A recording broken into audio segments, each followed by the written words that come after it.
Okey, Assalamualaikum. Buat pengguna-pengguna kereta Honda dan kereta-kereta yang ada benda ni. Pernah tengok tak benda ni? Kalau korang tahu tak apa function dia?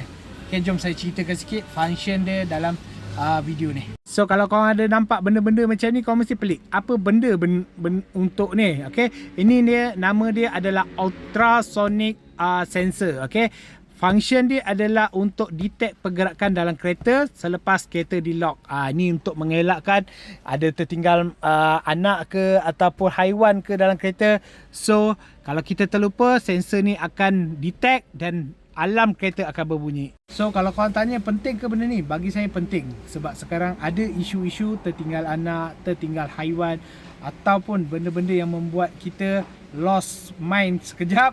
So, benda ni akan detect dan bagi tahu ada something yang penting dalam kereta untuk kita monitor, okay?